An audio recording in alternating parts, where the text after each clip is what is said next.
ಗುರುಗಳಿಗೆ ನಮಸ್ಕಾರ. ಗುರುಗಳಿಗೆ ಆಚಾರ್ಯರಿಗೆ ನಮಸ್ಕಾರ. ನಮಸ್ಕಾರ ಗುರುಗಳೇ. ನಮಸ್ಕಾರ ಆಚಾರ್ಯ ಹರೇ ಶ್ರೀನಿವಾಸ. ಸಾಷ್ಟಾಂಗ ನಮಸ್ಕಾರಗಳು. ನಮಸ್ಕಾರ ಆಚಾರ್ಯ.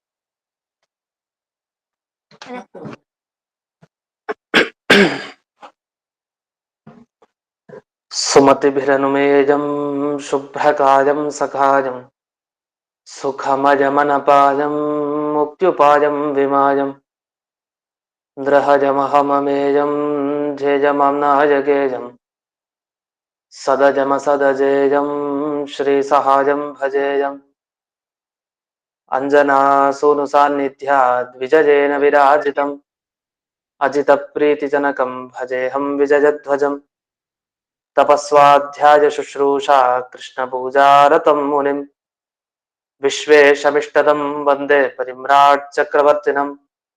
ಶ್ರೀ ಗುರುಭ್ಯೋ ನಮಃ. ಹರಿ ಓಂ. ಜನ್ಮಾದ್ಯಸ್ಯ ಯತೋನ್ಮಯಾದಿತರತಶ್ಚಾರ್ಥೇಷ್ವಭಿಘ್ನಸ್ವರಾಟ್ ತೇನೇ ಬ್ರಹ್ಮ ಹೃದಯ ಆದಿಕವಜೆ ಮುಹ್ಯಂತಿ ಯಂ ಸೂರಯಃ ತೇಜೋ ವಾರಿಮೃದಾಂ ಯಥಾ ವಿನಿಮಯೋ ಯತ್ರ ತ್ರಿಸರ್ಗೋ ಮೃಷಾ ಧಾಮ್ನಾ ಸ್ವೇನ ಸದಾ ನಿರಸ್ತಕುಹಕಂ ಸತ್ಯಂ ಪರಂ ಧೀಮಹಿ. ಓಂ ಸ್ವಸ್ತ್ಯಸ್ತು ಸತಾಂ ಅಶೇಷ ಸನ್ಮಂಗಲಾನಿ ಭವಂತು. ಸಮ್ಯಕ್ ಶ್ಲೋಕೈಕ ಶ್ರವಣ ಪಠನ ಮಾತ್ರೇಣ ವಕ್ತುಶ್ಚ ಶ್ರೋತॄಣಾಂ ನಿಖಿಲ ಕಲಿಕೃತ ಕಲ್ಮಷ ಅಪನೋದನ ಪಡುತ್ತಾರೆ.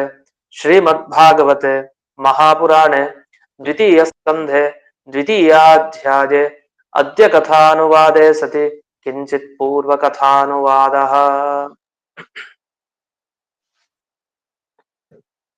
ಈ ಹಿಂದೆ ತಾವಾಗೆ ವಿಷಯ ಪದಾರ್ಥಗಳ ಬಗ್ಗೆ ವೈರಾಗ್ಯವನ್ನ ಹೇಗೆ ಸಂಪಾದಿಸೋದು ಅಂತ ಬಂತು. ಯದೃಚ್ಛಾ ಲಾಭ ಸಂತೃಪ್ತಿ ಇರಬೇಕು ಅಂತ. ಏನು ನಮಗೆ ಸಿಗ್ತಾ ಇದೆಯೋ ಅದರಲ್ಲಿ ತೃಪ್ತಿಯನ್ನ ಪಡಬೇಕು. ಜಾಸ್ತಿ ಅಪೇಕ್ಷೆ ಪಡ್ತಾ ಹೋದರೆ ವಿಷಯ ಪದಾರ್ಥಗಳ ಕಡೆ ವಾಲ್ತೀವಿ ಜಾಸ್ತಿ ಹೊರತು ನಮ್ಮ ವಿಷಯ ಪದಾರ್ಥಗಳು ಅಂದ್ರೆ ನಮ್ಮ ವಿಷಯ ಪದಾರ್ಥಗಳು ಅಂತಾನೆ ಯಾಕೆ ಒತ್ತಬೇಕು ಅಂದ್ರೆ ಅಭಿಮಾನ ಜಾಸ್ತಿ ಇರುತ್ತೆ, ನಮ್ಮದು ನಮ್ಮದು ಅಂತ. ಅಂಥ ವಿಷಯ ಪದಾರ್ಥಗಳಿಗೂ ನಮಗೂ ಒಂದು ಮಮತೆ ಕಳಚಿ ಹೋಗ್ಬೇಕು ಅಂತ ಆದ್ರೆ ವಿಶೇಷವಾಗಿ ನಾವು ಎಷ್ಟು ಸಿಗತ್ತೋ ಅಷ್ಟಲ್ಲೇ ತೃಪ್ತಿ ಪಡ್ಕೊಂಡು ಹೋಗ್ಬೇಕು ಅಂತ. ಇದು ಮುಖ್ಯವಾಗಿ ಹಿಂದೆ ಕೊಟ್ಟ ಉಪದೇಶ. ಈಗ ಮುಂದಿನ ಶ್ಲೋಕಕ್ಕೆ ಹೋಗೋಣ. 5ನೆಯ ಶ್ಲೋಕ ಈಗ.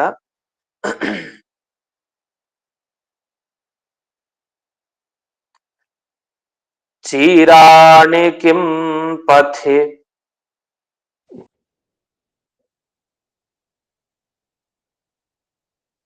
ನ ಸಂತಿ ದಿಶಂತಿ ಭಿಕ್ಷಾಂ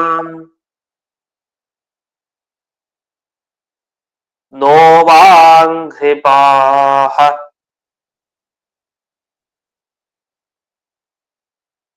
ಪರಿಭೃತಃ ಸರಿತೋಪ್ಯಶುಷ್ಯನ್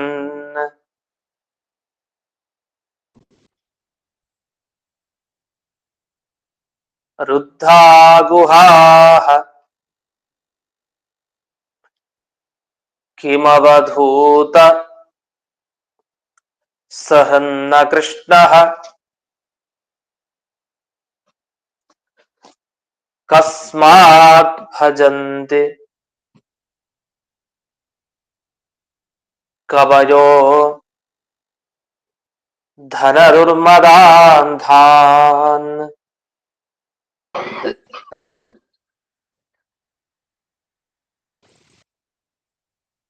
ಈ ಶ್ಲೋಕ ಹೊರಡೋದ್ರ ಮುಂಚೆ ಒಂದು ಪ್ರಶ್ನೆ ಮಾಡ್ಕೊಂತಾರೆ. ಅಲ್ಲ, ಈಗ ನೀವು ಹಿಂದೆ ಹೇಳಿದ್ರಿ ನೆಲದ ಮೇಲೆ ಮಲ್ಕೊಳ್ಬೋದು, ಯಾಕೆ ಹಾಸಿಗೆ ಬೇಕು? ನಮ್ಮ ಬಾಹುಗಳೇ ಇದ್ಮೇಲೆ, ನಮ್ಮ ಕೈಯೇ ಇದ್ಮೇಲೆ ಯಾಕೆ ದಿಂಬು ಅಂತ ಯಾಕೆ ಬೇಕು? ಅಂದ್ರೆ ನಮ್ಮ ಭುಜಗಳು ಅಂತ. ಇನ್ನು ಕೈ ತಿನ್ನಬೇಕು ಅಂದ್ರೆ ನಮ್ಮ ಕೈ ಬೊಗಸೆ ಸಾಕಲ್ಲ, ಅದಕ್ಕೆ ಯಾಕೆ ಈ ಬಂಗಾರದ ಪಾತ್ರೆ, ರಜತ ಪಾತ್ರೆ ಎಲ್ಲ ಯಾಕೆ ಬೇಕು? ಇನ್ನು ದಿಕ್ಕುಗಳೇ ಇದ್ದಾಗ ಯಾಕೆ ವೈಭವದ ವಸ್ತ್ರಗಳು ಬೇಕು ಅಂತ ಇಷ್ಟೆಲ್ಲ ಹಿಂದೆ ಬಂತು. ಇದೆಲ್ಲ ಯಾರಿಗ್ ಸಾಧ್ಯ? ಯೋಗಿಗಳಿಗೆ ಸಾಧ್ಯ ಅಷ್ಟೇ. ಶುಕಾಚಾರ್ಯರಂತ ಮಹಾನುಭಾವರಿಗೆ ಸಾಧ್ಯ. ಅವರು ಯಾವ ರೀತಿ ಉಪದೇಶ ಕೊಡ್ತಾ ಇದ್ದಾರೋ ಹಾಗೆ ಅವ್ರು ಪಾಲನೆ ಮಾಡ್ಲಿಕ್ಕೆ ಅವ್ರಿಗೆ ಆಗತ್ತೆ. ಅವ್ರಿಗೆ ಆ ಸಾಮರ್ಥ್ಯ ಇದೆ, ಶಕ್ತಿ ಇದೆ. ಯಾಕೆ ಅಂದ್ರೆ ಪರಿಪಕ್ವ ಯೋಗಿಗಳು, ಪೂರ್ಣ ಆ ಯೋಗತನದಲ್ಲಿ ಪಕ್ವತೆಯನ್ನು ಪಡೆದಿರೋರು. ಅವರ ಸಾಧನೆಯಲ್ಲಿ ಒಂದು ಪಕ್ವತೆ ಅವರಿಗಿದೆ. ಆದ್ರೆ ಅಪರಿಪಕ್ವ ಯೋಗಿಗಳು, ಇನ್ನೂ ನಾವು ಸಾಧನೆ ಮಾಡಬೇಕು, ಸಂಸಾರದಲ್ಲಿ ಇರೋರು, ಇಂಥ ಮನುಷ್ಯರಿಗೆ ಇವೆಲ್ಲ ಇಲ್ದೆ ಹೇಗ್ ಬದುಕ್ಲಿಕ್ಕೆ ಸಾಧ್ಯ? ವಿಚಾರ ಮಾಡ್ಬೇಕಲ್ವಾ? ನೆಲದ ಮೇಲೆ ಹಾಗೆ ಮಲ್ಕೊಂಡು ಶರೀರ ಯಾತ್ರೆ ಮಾಡ್ಲಿಕ್ಕೆ ಬರ್ತಾ? ದೇಹ ನಿರ್ವಹಣೆ ಆಗತ್ತ? 2 ದಿವಸ ನೆಲದ ಮೇಲೆ ಮಲ್ಕೊಂಡ್ರೆ ಮುಗೀತ ಅವನ್ ಕತೆ, ಅವ್ನು ಹೇಳೋದೇ ಇಲ್ಲ ಮತ್ತೆ. ಇನ್ನು ವಸ್ತ್ರ ಇಲ್ದೆ ಹಾಗೆ ಓಡಾಡೋದು, ಇದು ಹೇಗ್ ಸಾಧ್ಯ ವೈರಾಗ್ಯದಿಂದ? ಇದೆಲ್ಲ ಅಸಾಧ್ಯವಾದ ಮಾತುಗಳು. ದಿಂಬು ಬೇಡ, ಅದು ಬೇಡ, ಹಾಗೆ ಕೈಯಲ್ಲೇ ತಿನ್ಬೇಕು, ಇದೆಲ್ಲ ಸಾಧ್ಯನಾ? ಇದು ಪಕ್ವವಾದ ಯೋಗಿಗಳಿಗೆ ಎಲ್ಲ ಆಯ್ತು. ನಾವು ಓದಿ ಎಲ್ಲ ತಿಳಿದುಕೊಂಡು ಧ್ಯಾನ ಮಾರ್ಗದಲ್ಲಿ ಇದೀವಿ, ನಮ್ಗೆ ಏನೂ ಬೇಡ ಅಂತ ಇರೋರ್ಗಾದ್ರೆ ಸರಿ. ಸಂಸಾರವನ್ನ ಕಟ್ಕೊಂಡು ಅಪರಿಪಕ್ವವಾದ ಯೋಗಿಗಳು ಅಂತ ಯಾರಿರ್ತಾರೆ, ಅಂಥ ಮನುಷ್ಯರಿಗೆ ಉಪಭೋಗ ಹೇಗೆ ಸಾಧ್ಯ? ಇದೆಲ್ಲ ಬೇಕಾಗತ್ತಲ್ವಾ ಅಂತ ಅಂದ್ರೆ ಅದಕ್ಕೆ ಈ ಮಾತುಗಳು ಹೊರಟಿದೆ. ಏನ್ ಅವ್ರಿಗೂ ಏನ್ ಬೇಕಾಗಿಲ್ಲ ಅಂತ ಪ್ರಾರಂಭವನ್ನ ಮಾಡ್ತಾರೆ. ಚೀರಾಣಿ ಕಿಂ ಪಥಿನ ಸಂತಿ. ಅಲ್ಲ, ನಿಮ್ಗೆ ಬಟ್ಟೆ ಅಂದ್ರೆ ಅಂತ ವೈಭವದ ಬಟ್ಟೆನೆ ಬೇಕಾ? ಹರಕ್ ಬಟ್ಟೆ ಸಿಕ್ಕಿದ್ರೆ ಯಾಕೆ ತಗೊಳ್ಬಾರ್ದು? ಯಾವಾಗ್ಲೂ ಕೂಡ ಒಳ್ಳೆ ವಸ್ತ್ರನೇ ಬೇಕು ಅಂತೇನು? ಇರೋ ವಸ್ತ್ರ ಸಾಕು, ಯಾವ್ದು ಸಿಕ್ತೋ ಆ ಸಂದರ್ಭದಲ್ಲಿ ಅದನ್ನ ಧರಿಸ್ಬೋದಲ್ಲ. ಚೀರಾಣಿ ಪಥಿಕ್ ನಸಂತಿ ಕಿಂ. ದಾರಿಲ್ ಬಿದ್ದಿರಲ್ವಾ ಬಟ್ಟೆಗಳು, ಸಾಕು ಅದನ್ನೇ ಹಾಕೊಳ್ಳಿ. ಏನು ಬಟ್ಟೆಯಿಂದ ಏನ್ ಕೆಲಸ? ನಮ್ಮ ದೇಹವನ್ನ ನಾವು ಮುಚ್ಚಿಕೊಳ್ಬೇಕು, ಅದು ಮುಖ್ಯ. ಅದಕ್ಕೆ ಹಿಂದಿನ ಶ್ಲೋಕದಲ್ಲಿ ನೀವು ಗಮನಿಸಿ, ದಿಕ್ಕುಗಳೇ ಅದೇ ಅಂಬರ ಆಗ್ಬಹುದು, ಬಟ್ಟೆ ಅಂದ್ರೆ ದಿಕ್ಕುಗಳೇ ಅಷ್ಟೇ, ದಿಗಂಬರ ಆಗ್ಬಿಡೋದು ಅಂತ ಅರ್ಥ ಅಲ್ಲ. ಯಾಕೆ ಅಂದ್ರೆ ಚೀರಾಣಿ ಕಿಂ ಪಥಿನ ಸಂತಿ ಅಂತ ಮುಂದೆ ಪ್ರಶ್ನೆ ಕೇಳ್ತಾ ಇದ್ದಾರೆ. ಅಂದ್ರೆ ಬಟ್ಟೆಗಳ ಯಾವ್ದಾರು ಹರಕು ಪುರುಕು ಇದ್ರೂ ಕೂಡ ಸಾಕು, ಅದನ್ನೇ ಧರಿಸ್ಕೊಳ್ಳಿ ಅಂತ. ಧರಿಸೋದು ಮುಖ್ಯ, ನಗ್ನವಾಗಿ ಇರಬಾರ್ದು. ಅದು ಬಹಳ ಶಾಸ್ತ್ರ ನಿಷೇಧ ಮಾಡಿದೆ, ನಗ್ನತೆ ಅನ್ನೋದು ನಿಷಿದ್ಧ. ಆದ್ರಿಂದ ನೀವು ವಿಶೇಷವಾಗಿ ವಸ್ತ್ರಗಳಿಗೋಸ್ಕರ ಪ್ರಯತ್ನ ಪಡೋದು ಬೇಕಾಗಿಲ್ಲ. ಅದು ತಾಂತ ಏನ್ ಸಿಗತ್ತೋ ಅದ್ರಲ್ಲಿ ತೃಪ್ತಿ ಪಡಿ. ಇದು ಒಂದು. ಪಥಿಕಿಂ ನಸಂತಿ ಅಂತಾರೆ, ದಾರಿಲಿ ಏನ್ ಸಿಗಲ್ವಾ ಅಂತ. ಅಂದ್ರೆ ದಾರಿಲಿ ಸಿಗಲ್ಲ ಅಂದ್ರೆ ದಾರಿಲಿ ಏನ್ ಬಿದ್ದಿರಲ್ಲ, ಕ್ಲೀನ್ ಆಗಿರುತ್ತೆ ದಾರಿಲಿ, ಆ ತರ ಅರ್ಥ ಅಲ್ಲ. ಎಲ್ಲಿ ಬೇಕಾದ್ರೂ ಸಿಗತ್ತೆ ತಾನೆ, ಅದಕ್ಕೋಸ್ಕರ ಹುಡುಕಿ ಹೋಗೋ ಅವಶ್ಯಕತೆ ಇಲ್ಲ ಅಂತ ವೈರಾಗ್ಯದ ಉಪದೇಶ ಮಾಡ್ತಾ ಇದ್ದಾರೆ. ಅದು ಕೂಡ ಮರಣ ಕಾಲದ ಹತ್ರಕ್ ಬಂದಾಗ ಯಾಕೆ ಬೇಕು ವೈಭವದ ವಸ್ತ್ರ? ಸಾಕು, ಏನಿದೆಯೋ ಅದರಲ್ಲಿ ತೃಪ್ತಿ ಪಡ್ಕೊಂಡು ಹೋಗ್ಬೇಕಲ್ಲ.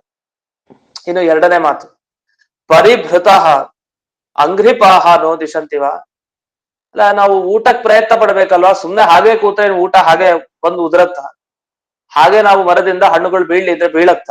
ನಾವು ಪ್ರಯತ್ನ ಪಡ್ಬೇಕು ತಾನೆ ಊಟಕ್ಕೋಸ್ಕರ. ಅದಕ್ಕೆ ನಾವು ಇವೆಲ್ಲ ಶ್ರಮ ವಹಿಸ್ತಾ ಇದೀವಿ. ಅಂದ್ರೆ ಹಣ್ಣುಗಳು ಸಿಗಲ್ವಾ? ಅದಕ್ ಪ್ರಯತ್ನ ಪಡಿ ಸಾಕು. ಸಿಗಲ್ಲ ಅಂತ ಏನಿಲ್ಲ, ಮರಗಳಿದೆ, ಅದ್ರಲ್ಲಿ ಹಣ್ಣುಗಳಿದೆ, ಏನೋ ಕೊಡ್ತಾರೆ, ಸಾಕಲ್ಲ. ಇಂದಿನ ಕಾಲಕ್ಕೆ ನಾವು ಹೇಗೆ ಅನ್ವಯಿಸ್ಕೊಳ್ಬೇಕು? ಏನೋ ಒಂದ್ ರೀತಿ ಸಿಗತ್ತಲ್ಲ ಎಲ್ಲೋ ಒಂದು, ಅದಕ್ಕೆ ತುಂಬಾ ಶ್ರಮ ಪಡಬೇಕು ಅಂತ ಇಲ್ಲ ಅನ್ನೋ ಅಭಿಪ್ರಾಯದಲ್ಲಿ ಈ ಭಾಗವತ ವಾಕ್ಯ ಅದು ಹೊರಡ್ತಾ ಇದೆ. ಆದ್ರಿಂದ ಹಣ್ಣುಗಳನ್ನ ತುಂಬಿಕೊಂಡಿರುವಂತ ಪರಿಭೃತಃ ಯಾವುದೋ ಅಂಘ್ರಿಪಾಹ, ಕಾಲಿನಿಂದ ನೀರನ್ನ ಕುಡಿಯೋದಂತೆ. ಅಂಘ್ರಿ ಅಂದ್ರೆ ಬೇರು, ಕಾಲು, ಈ ಮರಗಳೆಲ್ಲ ಬೇರಿರುತ್ತೆ. ನೀರ್ ಹಾಕಿದಾಗ ಆ ಬೇರಿನ ಮುಖಾಂತರ ಅದು ನೀರನ್ನ ಸ್ವೀಕಾರ ಮಾಡುತ್ತೆ. ಇದರ ಅಭಿಪ್ರಾಯ ಏನಾಯ್ತು? ಅಂಘ್ರಿಪಾಹ ಅಂದ್ರೆ ಕಾಲಿನಿಂದ ಕುಡಿಯೋದು ಅಂತ, ಅಂದ್ರೆ ಬೇರಿನಿಂದ ಕುಡಿಯೋದು. ಅವೆಲ್ಲ ಇಂಥ ಹಣ್ಣುಗಳನ್ನ ಕೊಡ್ಲಿಕ್ಕೆ ಅಂತ ಇವೆಲ್ಲ ಇದ್ದಾಗ ಯಾಕೆ ಪ್ರಯತ್ನ ಪಡ್ತೀರಿ? ಇಲ್ಲ, ನೀರಿಗೋಸ್ಕರ ನಾವು ಪ್ರಯತ್ನ ಪಡ್ಬೇಕಲ್ವಾ, ನೀರ್ ಬೇಕಲ್ಲ, ಅದಕ್ಕೋಸ್ಕರ ನಾವು ಪ್ರಯತ್ನ ಪಡ್ತಾ ಇದೀವಿ. ಅಂದ್ರೆ ನೀರ್ಗಳು ಸಿಗ್ಲಿಕ್ಕೆ ನದಿಗಳು ಸಾಕಲ್ಲ, ನದಿ ನೀರ್ ಆಗಲ್ವೇನು? ಅದೇ ಇರುತ್ತಲ್ಲ, ಸರಿತಃ ಅಪಿ ಅಶುಷ್ಯನ್. ಅಲ್ಲ, ಅದೇನು ಒಳಗ್ ಹೋಗ್ಬಿಟ್ಟಿದ್ಯಾ? ಯಾವ ನದಿನೂ ಇಲ್ವೇ ಇಲ್ವಾ? ಯಾವ್ದೋ ಒಂದು ಸಿಗತ್ತೆ ತಾನೆ. ಇಲ್ಲ, ಅದು ಮಲ್ಕೊಳ್ಳಿಕ್ಕೆ ಪ್ರಯತ್ನ ಪಡಬೇಕು, ಅದಕ್ಕೊಂದಿಷ್ಟು ಸಂಪಾದನೆ ಮಾಡ್ಬೇಕು. ಗುಹೆಗಳಿಲ್ವೇನು? ಗುಹೆಗಳ ಒಳಗಡೆ ಹೋಗಿ ಮಲ್ಕೊಳ್ಳಿ, ಗುಹೆ ಅಂತ ಎಲ್ಲ ಮುಚ್ಚಿಕೊಂಡಿದ್ಯಾ, ಅದಕ್ ಒಳಗಡೆ ಹೋಗಿ. ಅಂದ್ರೆ ಇವ್ರು ಹೇಳ್ತಾ ಇರೋ ಅಭಿಪ್ರಾಯ ನಾವೀ ಗುಹೆ ಒಳಗಡೆ ಹೋಗಿ ಮಲ್ಕೊಳ್ಬೇಕು ಅಂತ ಹೇಳ್ತಾ ಇಲ್ಲ.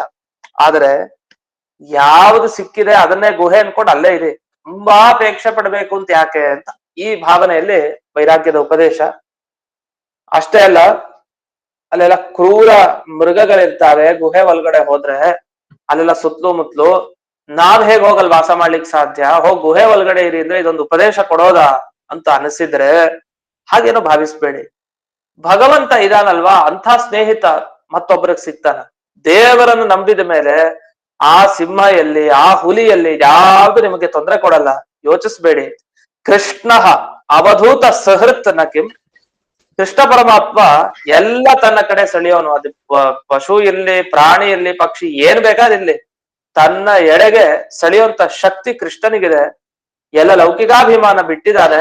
ಅಂಥ ಆ ಅವಧೂತರಿಗೆ ಲೌಕಿಕ ಅಭಿಮಾನ ಬಿಟ್ಟಿರೋದ್ರಿಂದ ಪರಮಾತ್ಮನಿಗೆ ಲೌಕಿಕಾಭಿಮಾನ ಅನ್ನೋದು ಇಲ್ಲ ಅಂದ್ರೆ ಇದೆ. ಯಾವ ರೀತಿ ಇದ್ರೆ ಪ್ರೀತಿ ರೂಪದಲ್ಲಿ ಇವ್ರನ್ನ ಉದ್ಧಾರ ಮಾಡಬೇಕು ಅನ್ನೋ ರೂಪದಲ್ಲಿ ಇದೆ ಅಷ್ಟೇ, ಬಿಟ್ರೆ ಅವರಿಂದ ಏನೋ ಪಡಿಬೇಕು ಹಾಗೆಲ್ಲ ಏನಿಲ್ಲ. ಅವನ ಅಸಂಗ, ಅವನ್ ಯಾವ್ದ್ರದ ಸಂಪರ್ಕ ಒಂದೇ ಇರಲ್ಲ, ಹಾಗೆ ಇರ್ತಾನೆ.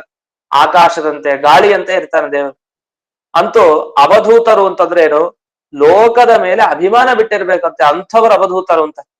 ನಾವು ಈ ಅವಧೂತ ಅನ್ನೋ ಶಬ್ದಕ್ಕೆ ಅಪಾರ್ಥ ಕಲ್ಪನೆ ಮಾಡ್ಕೊಂಡ್ಬಿಡಿದೆ. ಅವಧೂತ ಅಂದ್ರೆ ಸುಮ್ಮನೆ ಹೆಸರಿಟ್ಕೊಂಡ್ಲೆ ಅವಧೂತ ಆಗ್ಬಿಡ್ತಾರ, ಅದು ಸಾಧ್ಯನಾ? ಹಾಗೆ ಅವಧೂತ ಅಂದ್ರೆ ಲೋಕದ ಬಗ್ಗೆ ಅಭಿಮಾನ ಬಿಟ್ಟಿರ್ತಾರೆ, ಲೋಕದಲ್ಲಿ ಇರಲ್ಲ ಅಂತವ್ರು. ಅವರು ಈ ಲೌಕಿಕ ವಿಷಯಗಳು, ಲೌಕಿಕ ಪ್ರಚಾರ ಆಗ್ಲಿ, ಇದು ಯಾವ್ದು ಬೇಕಾಗಿರಲ್ಲ, ಅಂಥ ವ್ಯಕ್ತಿಗಳಾಗಿರ್ತಾರೆ. ಅಂಥವ್ರು ಎಲ್ಲೋ ಬೆರಳೆಣಿಕೆ ಒಬ್ರೋ ಇಬ್ರೋ ಎಲ್ಲೋ ಇರ್ತಾರೆ, ಅದು ಅವ್ರು ನಮಗ್ ಗೊತ್ತಾಗಲ್ಲ. ಆ ರೀತಿ ಅವಧೂತರು ಓಡಾಡ್ತಾ ಇರ್ತಾರೆ. ಅಂತ ಅವಧೂತರಿಗೂ ಕೂಡ ರಕ್ಷಣೆ ಮಾಡೋರು ಪರಮಾತ್ಮ ಸ್ನೇಹಿತನದಿಂದ. ಅಂಥ ಪರಮಾತ್ಮನ ನಂಬಿಲ್ವೇನು ಯೋಗಿಗಳು? ಅವರೆಲ್ಲ ಆರಾಮಿಲ್ವಾ? ನೀವು ನಂಬಿ.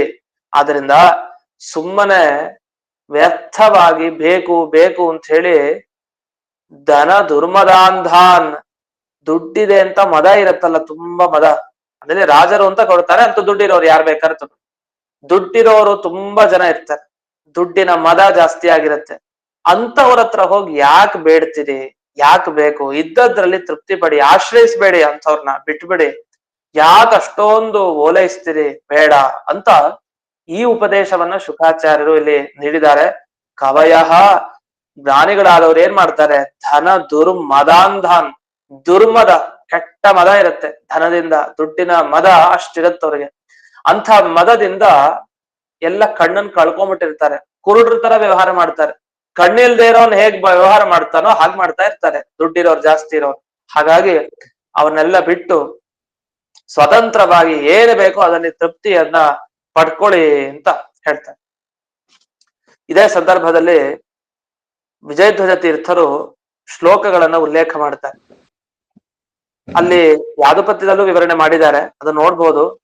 ಪಟಚೀರಾಣಿ ಗೃಹಿಭಿ ದೇಯಾನಿ ಪಥಿ ತೋರಣೆ ದರಿದ್ರಾಣಾಂ ಚ ಭಿಕ್ಷೂಣಾಂ ಆಚ್ಛಾದನಕರಾಣಿ ಚ. ದರಿದ್ರರಿಗಾಗಬಹುದು, ಅಂದ್ರೆ ಏನು ಇಲ್ಲ ಅವರ ಹತ್ರ ಕಷ್ಟ, ಅಂಥವ್ರಿಗಾಗ್ಬಹುದು. ಭಿಕ್ಷುಗಳಿಗೆ ಅಂದ್ರೆ ಸನ್ಯಾಸಿಗಳಿಗಾಗಬಹುದು. ಗೃಹಿಭಿಹಿ ದೇಯಾನಿ ಪಟಚೀರಾಣಿ ಪಥಿ ತೋರಣೆ ಆಚ್ಛಾದನಕರಾಣಿ ಚ. ದೇಹ ಮುಚ್ಕೊಳ್ಳಿಕ್ಕೆ ಸಿಗಲ್ವ ಬಟ್ಟೆ ದಾರಿಯಲ್ಲೆಲ್ಲ, ಸಾಕು ಅಂತ ಒಂದು ವಾಕ್ಯ ಇದೆ. ಈ ವಾಕ್ಯದ ಅರ್ಥ ಏನು ಅಂದ್ರೆ, ಪಥಿ ತೋರಣೆ ಗೃಹಸ್ಥೈ ಭಿಕ್ಷುಕಾರ್ಥಂ ನಿಹಿತಾನಿ ಚೀರಾಣಿ ವಸ್ತ್ರಖಂಡಾನಿ. ಅದು ಬರೋ ಭಿಕ್ಷುಕರಿಗೆ, ಬರೋಂತಹ ಈ ಸನ್ಯಾಸಿಗಳಿಗೆ, ಭಿಕ್ಷುಕರು ಅಂದ್ರೆ ಅವರು ಈ ತರ ಪೀಠಾಧಿಪತಿಗಳು ಅನ್ನೋ ಅಭಿಪ್ರಾಯದಲ್ಲ, ಸಾಮಾನ್ಯವಾಗಿ ವೈರಾಗ್ಯದಿಂದ ಸನ್ಯಾಸ ಭಾವವನ್ನು ಸ್ವೀಕಾರ ಮಾಡಿ, ಹಾಗಂತ ಇವರು ವೈರಾಗ್ಯ ಇಲ್ಲ ಅಂತ ಅರ್ಥ ಅಲ್ಲ, ವೈರಾಗ್ಯದಿಂದಲೇ ಸ್ವೀಕಾರ ಮಾಡಿರ್ತಾರೆ. ಆದ್ರೆ ನಾವು ಈ ತರ ಯೋಚಿಸ್ಲಿಕ್ಕೆ ಹೋಗಬಾರ್ದು. ಭಿಕ್ಷುಕರು ಅಂತಂದ್ರೆ ಮನೆ ಮನೆಗಳಿಗೆ ಈಗ ಮಧುಕರಿ ವೃತ್ತಿ ಅಂತ ಕರೀತಾರೆ, ಕೆಲವು ಶಿಲೋಂಚ ವೃತ್ತಿ ಅಂತ ಏನ್ ಕರಿತೀವಿ, ಇಂಥ ವೃತ್ತಿಗಳ ಮುಖಾಂತರ ಬದುಕ್ತಾ ಹೋಗ್ತಾ ಇರ್ತಾರೆ. ಅವ್ರ ಜೀವನದಲ್ಲಿ ಎಲ್ಲವನ್ನು ತ್ಯಾಗ ಮಾಡಿ ಹೊರಟು ಬಿಟ್ಟಿರ್ತಾರೆ. ಅಂಥ ಭಿಕ್ಷುಗಳೇನಿರ್ತಾರೆ ಅವರಿಗೋಸ್ಕರ ಅಂತ ಹೇಳಿ ಗೃಹಸ್ಥರು ಯಾರಿದ್ರು ಅವರೆಲ್ಲ ಈ ಮನೆಯಲ್ಲಿದ್ದ ಬಟ್ಟೆಗಳಿರುತ್ತಲ್ಲ, ಅದು ಉಪಯೋಗಿಸಿ ಬಿಟ್ಟದ್ದು ಅಥವಾ ಹರಕು ಪರ್ಕು ಬಟ್ಟೆಗಳಿರುತ್ತೆ, ಅದೆಲ್ಲ ಏನಕ್ ಕೊಡ್ತಾರೆ, ಯಾರು ಬಂದ್ಕಿಂದ ಇಂಥವ್ರು ಕೊಟ್ಬಿಡೋದಷ್ಟೇ, ಅಥವಾ ಹೊರಗಡೆ ಇಟ್ಟಿರ್ತಾರೆ. ಇದು ಯಾವ್ದಕ್ಕೂ ಉಪಯೋಗ ಬರಲ್ಲ ಅಂತ ಒಂದ್ ಕಡೆ ಮೂಲೆಯಲ್ಲಿ ಹಾಕಿರ್ತಾರೆ. ಅಂಥ ಬಟ್ಟೆ ಏನ್ ಸಿಗಲ್ವೇನು? ಭಿಕ್ಷುಕರಿಗೋಸ್ಕರ ಮತ್ತೆ ದರಿದ್ರರಿಗೋಸ್ಕರ ಅಂತ ಅಲ್ಲಲ್ಲಿ ಗೃಹಸ್ಥರು ತಾವು ದಾರಿಯಲ್ಲೋ ತಮ್ಮ ಮನೆ ಹತ್ರನೋ ಒಂದು ವಸ್ತುಗಳನ್ನ ಹಾಕಿರ್ತಾರಲ್ಲ, ಅದರಲ್ಲಿ ಮುಚ್ಕೊಳ್ಳಿಕ್ಕಾಗಲ್ವೇನು ದೇಹವನ್ನ ಸಾಕ್ತಾನೆ ಅಂತ ಆ ರೀತಿಯ ಉಪದೇಶವನ್ನ ಕೊಡ್ತಾ ಇದ್ದಾರೆ. ಅಲ್ಲ, ವಸ್ತ್ರಕ್ಕೇನೋ ಪ್ರಯತ್ನ ಬೇಡ, ಅದೇನೋ ಬಟ್ಟೆ ಏನೋ ಸಿಗ್ಬೋದು, ನೀರಿಗೋ ಅನ್ನಕ್ಕೋ ಇದಕ್ಕೆಲ್ಲ ಬೇಕಲ್ವಾ ಅಂದ್ರೆ ಅದಕ್ಕೆ ಒಂದೊಂದೊಂದೊಂದಕ್ಕೆ ಆಗ ಉತ್ತರವನ್ನ ಕೊಡ್ತಾ ಹೋದ್ರು. ಯಾವುದು ಬೇಕಾಗಿಲ್ಲ ಅದಕ್ಕೆ. ಅಷ್ಟೇ ಅಲ್ಲ, ಅವಧೂತರು ಅನ್ನೋ ಒಂದು ಶಬ್ದಕ್ಕೆ ಒಂದು ಅರ್ಥ ಬರೀತಾರೆ, ಅದನ್ನ ನೋಡೋಣ. ಧೂಳಿ ಧೂಸರ ಅಂಗಾರ, ಮೈಯೆಲ್ಲ ಕೊಳೆ ಕೊಳೆ ಆಗ್ಬಿಟ್ಟಿರುತ್ತೆ, ಆ ಧೂಳುಗಳೆಲ್ಲ ಮೈ ಮೇಲೆ ಇರುತ್ತೆ. ಅಂದ್ರೆ ಆ ಪರಿ ವೈರಾಗ್ಯ, ದೇಹದ ಮೇಲೆ ಅಭಿಮಾನ ಬಿಡೋದು ಅಂದ್ರೆ ಈ ತರದ ಅಭಿಮಾನ ಅವ್ರಿಗೆ. ಬಿಟ್ಟೇ ಬಿಟ್ಟಿರ್ತಾರೆ, ಯಾವ ಅಭಿಮಾನವೂ ಇಲ್ಲ ದೇಹದ ಮೇಲೆ. ಈ ತರ ಯೋಗಿಗಳಿರ್ತಾರೆ. ಇಂಥವರಿಗೆ ಏನ್ ಬೇಕಾಗಿದೆ, ಅವಧೂತರಿಗೆ ಏನು ಬೇಕಾಗಿಲ್ಲ ಅಂತ ಇಷ್ಟು ಅವರು ವಿವರಣೆಯನ್ನ ಇಲ್ಲಿ ಮಾಡಿದ್ದಾರೆ. ಇನ್ನು ಇಲ್ಲಿ ವಿಜಯಧ್ವಜ ತೀರ್ಥರು ಒಂದು ವಿವರಣೆ ಮಾಡ್ತಾರೆ. ಧನಾದಿ ದುರ್ಮದೇನ ಅಂಧಾನ್, ಕಣ್ಣಿಲ್ಲ ಅಂತ ಹೇಳೋದು ಹೇಗೆ? ಕುರುಡ್ರ, ದುಡ್ಡಿರೋರು ಕುರುಡ್ರ, ಕಣ್ ಕಾಣಿಸ್ತಾ ಇಲ್ವ ಅವ್ರಿಗೆ? ಆರಾಮಾಗಿದರ್ತಾನೆ ಅಂದ್ರೆ ಅವ್ರಿಗೆ ಬೇಕಾಗಿರೋ ಕಣ್ಣಿಲ್ಲ ಅಂತ ಅರ್ಥ. ವಿವೇಕದ ಕಣ್ಣು ಬೇಕಾಗಿತ್ತು, ಆದ್ರೆ ವಿವೇಕದ ಕಣ್ಣನ್ನ ಕಳ್ಕೊಂಡಿದ್ದಾರೆ ಅಂತ ಈ ಅರ್ಥವನ್ನ ಅಲ್ಲಿ ಗ್ರಹಿಸ್ಬೇಕು ಅಂತ ವಿವರಣೆ ಮಾಡಿದ್ದಾರೆ. ಇಷ್ಟಾಗಿ ಕೊನೆಗೊಂದು ಮಾತನ್ನು ಹೇಳ್ತಾರೆ ವಿಜಯಧ್ವಜ ತೀರ್ಥರು ಈ ಶ್ಲೋಕದ ವಿವರಣೆಗೆ ಬರ್ತಾ. ಅತಃ ಮುಮುಕ್ಷುಣ ಯದೃಚ್ಛಯ ಲಬ್ಧ ಅಶನಾದಿನ ಭಾವ್ಯಂ ಇದೆ ಈ ಗ್ರಂಥದ ಈ ಶ್ಲೋಕಗಳ ತಾತ್ಪರ್ಯ ಏನು ಅಂತ ಮೊದಲೇ ಹೇಳ್ದೆ ನಾನು. ಏನಂದ್ರೆ ಮೋಕ್ಷ ಬೇಕಾ ನಿಮಗೆ? ಮೋಕ್ಷ ಬೇಕು ಅಂತ ಇರೋರು, ಈಗ ನಾವ್ ಹೇಳ್ತಾ ಇರ್ತೀವಿ ನೋಡಿ, ಶಾಸ್ತ್ರಾಧ್ಯಯನ ಮಾಡ್ಬೇಕು ಅಂತ ಯಾರು ಬಯಸ್ತಾರೆ ಚಿಕ್ಕ ವಯಸ್ಸಿನಲ್ಲಿ, ಅವ್ರಿಗೆ ಯದೃಚ್ಛಾ ಲಾಭ ಸಂತೃಪ್ತಿ ಇದ್ರೇನೆ ಶಾಸ್ತ್ರಾಧ್ಯಯನ ಆಗೋದು. ಮೊದಲು ಓದಬೇಕು ಅಂದ್ರೆ ವೈಭವದ ಜೀವನ ಬೇಕು ಅಂತ ಹೊರಟ್ರೆ ಅವ್ನು ಓದ್ಲಿಕ್ಕಾಗಲ್ಲ. ಓದ್ಬೇಕಾದ್ರೆ, ಶಾಸ್ತ್ರಾಧ್ಯಯನ ಮಾಡ್ಬೇಕಾದ್ರೆ ಏನ್ ಸಿಗತ್ತೋ ಅಷ್ಟ್ರಲ್ಲಿ ತೃಪ್ತಿ ಪಟ್ಟು ಓದೇ ಬಿಡ್ಬೇಕು ಆಗ. ಇಲ್ಲ ಅಂದ್ರೆ ಓದ್ಲಿಕ್ಕೆ ಸಾಧ್ಯ ಇಲ್ಲ. ಮೊದಲೇ ಅವ್ನು ದುಡಿತಾ ಕೂತು ಬಿಟ್ರೆ ಶಾಸ್ತ್ರಾಧ್ಯಯನ ಯಾವಾಗ ಮಾಡ್ತಾನೆ? ಅದು ಅಸಾಧ್ಯವಾದ ಮಾತು. ಹಾಗಾದ್ರೆ ಒಬ್ಬ ಮೋಕ್ಷ ಬಯಸೋನಂತೂ ಮುಖ್ಯವಾಗಿ ಸಾಮಾನ್ಯವಾಗಿ ವೇದಾಧ್ಯಯನ ಮಾಡೋನ್ಗೆ ಈ ಕಥೆ ಅಂದ್ರೆ ಮೋಕ್ಷ ಬೇಕು ಅಂತಿರೋನ್ ಏನ್ ಮಾಡ್ಬೇಕು? ಯದೃಚ್ಛಯ, ದೇವರು ಯಾವ ಭಾಗ್ಯವನ್ನ ನಮಗೆ ಬರ್ದಿದಾನೋ ನಮ್ಮ ಹಣೆಯಲ್ಲಿ, ಆ ಭಾಗ್ಯಕ್ಕೆ ಅನುಗುಣವಾಗಿ ಏನ್ ಸಿಗತ್ತೋ ಅದರಲ್ಲಿ ತೃಪ್ತಿ ಪಡ್ಕೊಂಡು ಹೋಗ್ಬೇಕು. ಅದು ತಿನ್ನೋದಾಗ್ಲಿ, ವಸ್ತ್ರ ಆಗ್ಲಿ, ನೀರಾಗ್ಲಿ, ಯಾವ್ದೇ ತರ ಆಗ್ಲಿ, ಈ ತರ ಯದೃಚ್ಛಾ ಲಾಭ ಸಂತೃಪ್ತಿಯನ್ನು ಬೆಳೆಸ್ಕೊಳ್ಳಿ ಅಂತ ಇಲ್ಲಿ ವಿಜಯಧ್ವಜ ತೀರ್ಥರು ಈ ಭಾಗಗಳ ತಾತ್ಪರ್ಯ, ಇದು ಅವರ ಮುಖ್ಯ ದೃಷ್ಟಿ ಇಲ್ಲಿದೆ. ಇದನ್ನ ಹೇಳಲಿಕ್ಕೋಸ್ಕರ ಇಲ್ಲಿ ಶುಕಾಚಾರ್ಯ ಹೊರಟಿದ್ದು. ಅದಕ್ಕೋಸ್ಕರ ನಾವೆಲ್ಲ ಕಡೆ ಗಮನಿಸ್ಬೋದು, ಎಲ್ಲೇ ಆಗ್ಲಿ ಯದೃಚ್ಛಾ ಲಾಭ ಸಂತೃಪ್ತಿ ಕೊಡು ದೇವ್ರೆ ಅಂತ ಕೇಳ್ತಾ ಇರ್ಬೇಕು. ಜಾಸ್ತಿ ಅಪೇಕ್ಷೆ ಇದ್ದಷ್ಟು ಅನರ್ಥಕ್ಕೆ ಅದು ಕಾರಣ ಆಗ್ತಾ ಹೋಗುತ್ತೆ ಅಂತ. ಇದಾದ್ಮೇಲೆ ಇಲ್ಲಿರುವಂತಹ ಪ್ರತಿ ಶಬ್ದಗಳಿಗೂ ಬಿಡಲ್ಲ, ಇಲ್ಲಿ ಅಷ್ಟು ವಿವರಣೆ ಮಾಡಿದ್ದಾರೆ. ಈ ಶ್ಲೋಕಗಳಲ್ಲಿ ಇನ್ನೊಂದನ್ನ ನೀವು ಗಮನಿಸ್ಬೋದು. ವಾಪಿ ಅಶುಷ್ಯನ್ ಸರಿತೋಪಿ ಅಶುಷ್ಯನ್ ಅಂತ ಒಂದು ಶಬ್ದ ಬಂತು. ಅಪಿ ಅಂತ ಈ ಶಬ್ದ ಎಲ್ಲ ಬಳಸ್ತಾ ಇರ್ತಾರೆ. ಅಪಿ ಅಂದ್ರೆ ಇದರಿಂದಲೂ ಅಂತ, ಅಂದ್ರೆ ನೀರಿನಿಂದಲಾದ್ರೂ ಕೂಡ, ನದಿಯ ನೀರಿಂದಲೂ ಕೂಡ ನೀವು ತುಂಬಿಸ್ಕೊಳ್ಬಹುದಲ್ಲ, ಅದಕ್ಕೆ ಯಾಕೆ ಒದ್ದಾಡ್ತೀರಿ? ಈ ಅಪಿ ಅನ್ನೋ ಶಬ್ದನೆಲ್ಲ ಅಲ್ಲಲ್ಲಿ ಬೇರೆ ಬೇರೆ ಕಡೆನೂ ಇಟ್ಕೊಳ್ಬೇಕು, ಅದು ಕಾರಣಗಳನ್ನು ಕೊಡುತ್ತೆ. ಅಂದ್ರೆ ಪರಭೃತಃ ಅಂತ ಒಂದು ಮಾತು ಬಂತಿಲ್ಲಿ. ಪರಭೃತಃ ಅನ್ನೋ ಮಾತಿಗೆ ಏನರ್ಥ? ಬೇರೆಯವರನ್ನ ಧಾರಣೆ ಮಾಡೋರಿಗೆ ಪರಭೃತ ಅಂತ ಕರೀತಾರೆ. ಬೇರೆಯವರನ್ನ ಧಾರಣೆ ಮಾಡೋರಿಗೆ. ಯಾರು ಬೇರೆಯವರನ್ನ ಧಾರಣೆ ಮಾಡೋದು? ಈ ಮರಗಳೆಲ್ಲ. ಯಾಕಂದ್ರೆ ಬೇರೆಯವರು ಹಾದು ಹೋಗ್ಬೇಕಾದ್ರೆ ಮರದಲ್ಲಿ ಹಣ್ಣು ಸಿಗ್ತಾ ತಿಂತಾರೆ. ಯಾರಾದ್ರೂ ದಾರಿ ಹೋಕರು ಯಾರ್ಯಾರಿದ್ರು ಆ ಕಾಲದಲ್ಲಿ, ದಾರಿ ಹೋಕರೆಲ್ಲ ತೃಪ್ತಿಯನ್ನ ಪಡ್ತಾ ಇದ್ರು, ಅದಕ್ಕೆ ಮರಗಳಿದ್ವು ಅಂತ. ಆ ಪರಭೃತ್ ಅನ್ನೋ ಶಬ್ದ ಏನ್ ತಿಳಿಸ್ತಾ ಇದೆ ಅಂದ್ರೆ ಆ ಮರಗಳು ಇರೋದೇ ಬೇರೆಯವ್ರಿಗೋಸ್ಕರ. ಈಗೆಲ್ಲ ಒಳ್ಳೆಯವ್ರು ಯಾರಕ್ಕೋಸ್ಕರ ಇರ್ತಾರೆ? ಸತ್ಯ ಬೇರೆಯವ್ರ ಅನುಗ್ರಹ ಮಾಡ್ಲಿಕ್ಕೋಸ್ಕರ. ಅವ್ರಿಗೆ ಸ್ವಯಂ ಏನು ಉಪಯೋಗ ಇಲ್ಲ. ಆದ್ರೆ ಅವರ ದೇಹನೇ ಇಡೀ ಜನ್ಮದಲ್ಲಿ ಬೇರೆಯವ್ರಿಗೋಸ್ಕರ, ಬೇರೆಯವ್ರಿಗೆ ಅನುಕೂಲ ಆಗ್ಬೇಕು, ಅದಕ್ಕೋಸ್ಕರ ಒದ್ದಾಡ್ತಾ ಇರ್ತಾರೆ. ಅನೇಕ ಮಹಾತ್ಮರುಗಳು ನಾವು ನೋಡ್ಬೋದು. ಇಷ್ಟಾಗಿ ಮುಂದಿನ ಶ್ಲೋಕಕ್ಕೆ ಹೋಗೋಣ. ಈಗೆಲ್ಲ ಈ ಅನುಷ್ಠಾನ ಮಾಡ್ದ, ಹೀಗೆ ಒಬ್ಬ ಬಾಳದ ಅನ್ಕೊಳ್ಳಿ. ಇವನು ಬಾಳಿದವನು ಹೇಗಿರ್ತಾನೆ, ಇವನು ಏನ್ ಮಾಡಬೇಕು ಅಂತ ಬಂದಾಗ ಅದರ ಮುಂದಿನ ಶ್ಲೋಕದಲ್ಲಿ ತಿಳಿಸ್ತಾರೆ. 6ನೆಯ ಶ್ಲೋಕ. ಏವಂ ಸ್ವಚಿತ್ತೇ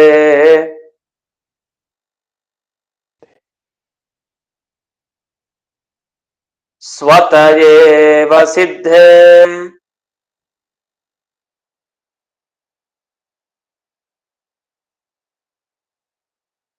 ಆತ್ಮಾ ಪ್ರಿಯೋರ್ಥೋ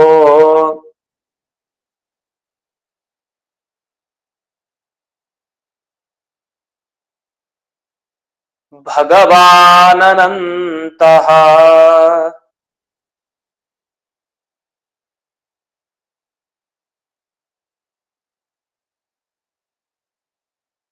ತಂ ನಿರ್ವೃತೋ ನಿಯತಾರ್ಥೋ ಭಜೇತ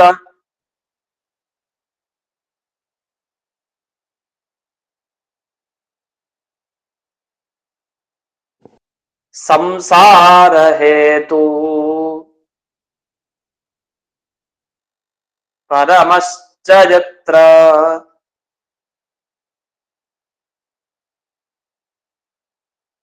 ಇಲ್ಲಿಯವರೆಗೆ ಈ ರೀತಿ ಅನುಷ್ಠಾನ ಮಾಡಿದ ವ್ಯಕ್ತಿ ತಾನು ಹೇಗಿರ್ತಾನೆ ಅನ್ನೋದ್ರ ವಿವರಣೆ ಆದ್ರೆ ಮತ್ತೊಂದು ಅದಕ್ಕೆ ಸ್ವಲ್ಪ ಇನ್ನು ಬಿಡಿಸ್ತಾರೆ.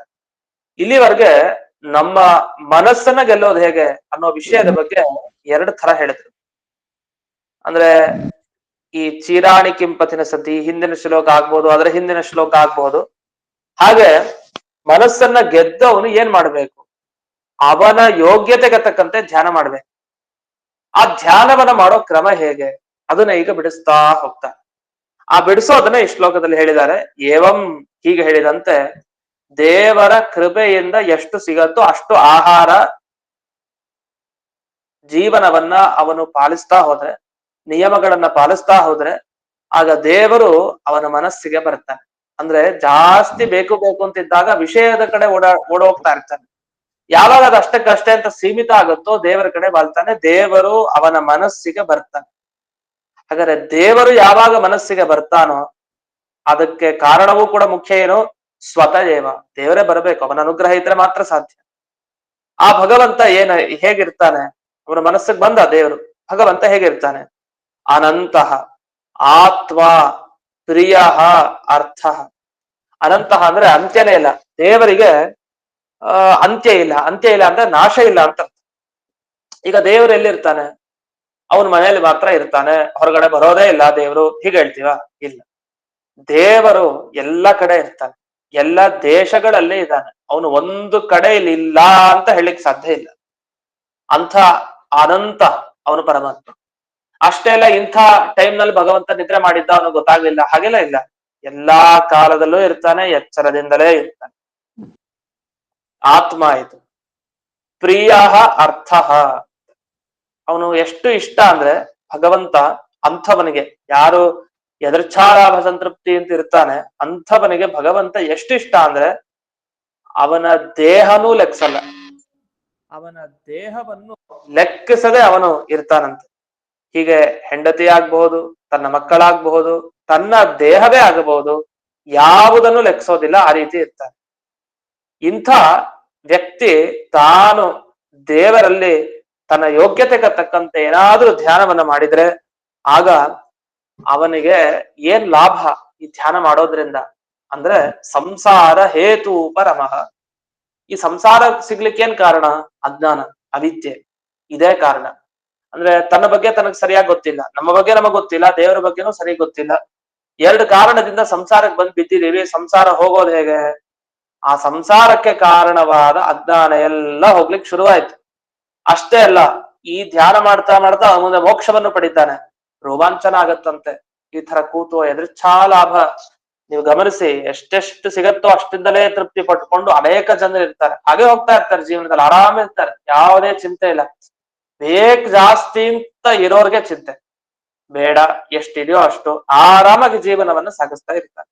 ಅಂಥವರು ಹೇಗಿರ್ತಾರೆ, ನಿರ್ವೃತಃ, ಪ್ರತಿ ಕ್ಷಣ ಕ್ಷಣ ಭಗವಂತನಲ್ಲಿ ಮುಳುಗ್ತಾರೆ, ರೋಮಾಂಚನ ಅನುಭವಿಸ್ತಾರೆ, ಆರಾಮಾಗಿರ್ತಾರೆ, ಆದ್ರೆ ನಿಜವಾದ ಆನಂದ ಅನುಭವಿಸ್ತಾರೆ. ಬೇಕು ಬೇಕು ಜಾಸ್ತಿ ಇದ್ದಾಗ ಶಾಸ್ತ್ರಾಧ್ಯಯನ ಮಾಡಿದ್ರು ಕೂಡ ಅದರ ಆನಂದ ರುಚಿ ಗೊತ್ತಾಗಲ್ಲ. ಆನಂದದ ಅನುಭವ ಆಗಬೇಕು ಅಂದ್ರೆ ಜಾಸ್ತಿ ಅಪೇಕ್ಷೆ ಇಲ್ಲದೇನೆ ಎಷ್ಟಿದೆಯೋ ಅಷ್ಟಿಂದ ತೃಪ್ತಿ ಪಡ್ತಾ ಹೋದ್ರೆ ಒಂದು ರೀತಿ ಆನಂದ. ಆದ್ರೆ ಕಷ್ಟ, ಆದ್ರೆ ಅದರಲ್ಲೊಂದು ಆನಂದ ಇದೆಯಂತೆ, ಆನಂದ ಅನುಭವಿಸ್ಬೇಕಂತ. ಇಂಥ ವ್ಯಕ್ತಿ ತಾನು ಇನ್ನೇನು ತನ್ನ ದೇಹವನ್ನ ತ್ಯಾಗ ಮಾಡಬೇಕು. ಆ ದೇಹ ತ್ಯಾಗ ಮಾಡ್ಬೇಕಾದ್ರೆ ಅವನು ನಿಶ್ಚಯ ಮಾಡ್ಕೊಳ್ತಾನಂತೆ, ನಾನು ಇನ್ನ ನನ್ನ ದೇಹವನ್ನ ತ್ಯಾಗ ಮಾಡ್ತೀನಿ, ದೇವರಲ್ಲಿ ಶರಣಾಗತನಾಗಿ ನಾನು ಮುಳುಗ್ತೇನೆ ಅಂತ ಹೀಗೆ ಮುಳುಗಿ ಆ ಭಗವಂತನ ಸೇವೆಯನ್ನ ಅವನು ಮಾಡ್ತಾನೆ ಅಂತ. ಹೀಗೆ ಇಷ್ಟು ಅವರು ಮನಸ್ಸನ್ನ ಗೆದ್ದು ಎಲ್ಲವನ್ನು ಬಿಟ್ಟು ದೇವರಲ್ಲಿ ಮನಸ್ಸನ್ನ ಹಾಕಿ ಆ ರೋಮಾಂಚನವನ್ನ ಹೊಂದಿ ಅವನು ಧ್ಯಾನವನ್ನ ಮಾಡ್ಲಿಕ್ಕೆ ಶುರು ಮಾಡ್ತಾನೆ. ದೇವರ ಸೇವೆಯನ್ನು ಹೀಗೆ ಮಾಡಬೇಕು ಅಂತ. ಹೀಗೆ ಇಲ್ಲಿಯವರೆಗೆ ನಾವು ಈ ಶ್ಲೋಕದ ಅಭಿಪ್ರಾಯ ನೋಡಿದ್ವಿ. ಇನ್ನು ಮುಂದಕ್ಕೆ ಇನ್ನು ಹಲವು ವಿಷಯಗಳನ್ನ ತಿಳಿಸ್ತಾರೆ. ಅದರಲ್ಲಿ ಒಂದು ಮಾತಿದೆ, ಒಂದು ವೇದವಾಕ್ಯ ಇದೆ. ಅಲ್ಲೇನ್ ಬರುತ್ತೆ ಅಂದ್ರೆ, ತದೇತತ್ ಪ್ರೇಯ ಪುತ್ರಾತ್ ಪ್ರೇಯ ವಿತ್ತಾತ್ ಪ್ರೇಯ ಅನ್ಯಸ್ಮಾತ್ ಸರ್ವಸ್ಮಾದ್ ಅಂತರತರಂ ಯನಯಮಾತ್ಮ ಅಂತ ಒಂದು ವೇದವಾಕ್ಯ ಇದೆ. ಈ ವಾಕ್ಯಕ್ಕೆ ಏನರ್ಥ ಅಂದ್ರೆ, ಮಕ್ಕಳಿಗಿಂತ ದುಡ್ಡಿಗಿಂತ ಬೇರೆ ಇನ್ನೇನೇನ್ ವಸ್ತು ಇದೆಯೋ ಎಲ್ಲದಕ್ಕಿಂತಲೂ ಜನರಿಗೆ ಏನ್ ಇಷ್ಟ ಅಂತ ಪ್ರಶ್ನೆ. ಆತ್ಮ ಇಷ್ಟ ಅಂತ ಬಂತು. ಆತ್ಮ ಇಷ್ಟ ಅಂದ್ರೆ ನಮ್ಮ ಮೇಲೇನೆ ಪ್ರೀತಿ ಜಾಸ್ತಿ. ನಮ್ಮ ಹೆಂಡತಿ ಆಗ್ಬೋದು, ಮಕ್ಕಳಾಗ್ಬೋದು, ಯಾರು ಬೇಕಾರಾಗ್ಲಿ, ಎಲ್ಲರಿಗಿಂತಲೂ ತುಂಬಾ ಒಬ್ಬ ಮನುಷ್ಯನಿಗೆ ಪ್ರೀತಿ ಅಂದ್ರೆ ಎಲ್ಲಿರುತ್ತೆ? ತನ್ನ ಬಗ್ಗೆ ತನಗೆ ಇರುತ್ತೆ, ತುಂಬಾ ಅಭಿಮಾನ ಇರುತ್ತೆ, ನಾನು ಅಂತ ಅಷ್ಟು ಇದ್ದೇ ಇರುತ್ತೆ ಎಲ್ರಿಗೂ. ಆದ್ರೆ ಅಂಥವನ ಬಗ್ಗೆ ಎಲ್ಲ ಹೇಳ್ತಾ ಇಲ್ಲ. ಇಲ್ಲ ಹೇಳ್ತಾ ಇರೋದು ಪರಮಾತ್ಮನ ಬಗ್ಗೆ. ನೀವು ನಿಮ್ಮ ದುಡ್ಡು ಸೈಡ್ಗೆ ಹಾಕಿ, ಈ ಕಡೆ ನಿಮ್ಮ ಮಕ್ಕಳು, ನಿಮ್ಮ ಹೆಂಡತಿ, ಎಲ್ಲರೂ ಸೈಡ್. ಯಾವುದಕ್ಕೆ? ದೇವರ ವಿಷಯಕ್ಕೆ ಬಂದಾಗ ಎಲ್ಲ ಪಕ್ಕಕ್ಕೆ ಅಂತೆ. ಅಷ್ಟು ಶ್ರದ್ಧೆ, ಪ್ರೀತಿ ಈ ವಿಷಯದಲ್ಲಿ. ಪಕ್ಕಕ್ಕೆ ಹಾಕ್ಬಿಡ್ಬೇಕು ಅಂತಲ್ಲ, ಅವ್ರು ನೋಡ್ಕೊಳ್ಬಾರ್ದು ಅಂತ ಅರ್ಥ ಅಲ್ಲ ಆಮೇಲೆ. ಆದರೆ ಅವರ ಮೇಲೆ ಇಟ್ಟಿರೋ ಪ್ರೀತಿ ಶ್ರದ್ಧೆಗಿಂತ ಎಲ್ಲ ಒಂದು ಪಟ್ಟು ಜಾಸ್ತಿನೇ ಇದೆ. ಒಂದು ಪಟ್ಟಲ್ಲ, ಅನಂತ ಪಟ್ಟೆ. ಆದರೂ ಅವರ ಮೇಲೆ ಇಟ್ಟಿರೋದಕ್ಕಿಂತ ಒಂದು ಪಟ್ಟು ಜಾಸ್ತಿ ಇರ್ಲೇಬೇಕು. ಅದು ಎಷ್ಟು ಅಂದ್ರೆ ತನಗಿಂತಲೂ ಕೂಡ ದೇವರ ಮೇಲೆ ಜಾಸ್ತಿ ಇರಬೇಕು. ಹೀಗೆ ಇದ್ರೆ ಮಾತ್ರ ಆ ಭಗವಂತನಲ್ಲಿ ಅವನು ಮುಳುಗಿದಾನೆ ಅಂತ. ಇಲ್ಲ ಅವ್ನು ಮುಳುಗಿಲ್ಲ ಅಂತ ಅರ್ಥ. ಯಾಕಂದ್ರೆ ನಮ್ಮ ಲಾಭಕ್ಕೋಸ್ಕರ ದೇವರನ್ನು ನಾವು ಆಶ್ರಯಿಸ್ತಾ ಇದೀವಿ ಅಂತ. ಹೀಗೆ ಶುಕಾಚಾರ್ಯರ ಉಪದೇಶ ಮುಂದುವರಿತಾ ಇದೆ. ಇನ್ನು ಹಲವು ಒಳ್ಳೊಳ್ಳೆ ವಿಷಯಗಳನ್ನ ಈ ದ್ವಿತೀಯ ಸ್ಕಂದ ಭಾಗವತದಲ್ಲಿ ತಿಳಿಸ್ತಾರೆ. ಧ್ಯಾನದ ಬಗ್ಗೆ ಇನ್ನೊಮ್ಮೆ ಪ್ರಶ್ನೆ ಮಾಡಬಾರ್ದು ನಾವು, ಅಷ್ಟು ಚೆನ್ನಾಗಿ ಹೇಳ್ತಾರೆ. ಧ್ಯಾನದ ಬಗ್ಗೆ ಹೀಗೆ, ಇದಮಿತ್ತಂ, ಇದು ಹೀಗೆ ತಿಳಿಬೇಕು ಅಂತ ಹೇಳ್ತಾರೆ. ಅದೆಲ್ಲವನ್ನು ಮತ್ತೆ ನಾಳೆ ಪಾಠ ಇರೋದಿಲ್ಲ, ನಾಳೆ ಅನಧ್ಯಯನ ಆದ್ರಿಂದ ನಾಳೆ ನಾಡಿದ್ದು 2 ದಿವಸ ಪಾಠ ಇರೋದಿಲ್ಲ. ಇನ್ನು ಮತ್ತೆ ಬಿದಿಗೆಯಿಂದ ಪಾಠ ಪ್ರಾರಂಭ ಅಂತ ಹೇಳ್ತಾ ಇಂದಿನ ಪಾಠವನ್ನ ಅಸ್ಮತ್ ಗುರುವಂತರ್ಗತ ವ್ಯಾಸತೀರ್ಥ ಗುರುವಂತರ್ಗತ ಭಾರತೀ ರಮಣ ಮುಖ್ಯ ಪ್ರಾಣ ಅಂತರ್ಗತ ಶ್ರೀವನ್ಮೂಲ ಗೋಪಾಲಕೃಷ್ಣನಿಗೆ ಅರ್ಪಣೆ ಮಾಡ್ತೇನೆ. ಶ್ರೀಕೃಷ್ಣಾರ್ಪಣ. ನಮಸ್ಕಾರ. ಧನ್ಯವಾದಗಳು ಆಚಾರ್ಯರೇ. ನಮಸ್ಕಾರ ಗುರುಗಳೇ. ನಮಸ್ಕಾರ ಗುರುಗಳೇ. ಧನ್ಯವಾದಗಳು. ನಮಸ್ಕಾರ ಆಚಾರ್ಯ. ನಮಸ್ಕಾರ ಆಚಾರ್ಯ. ನಮಸ್ಕಾರ ಆಚಾರ್ಯ.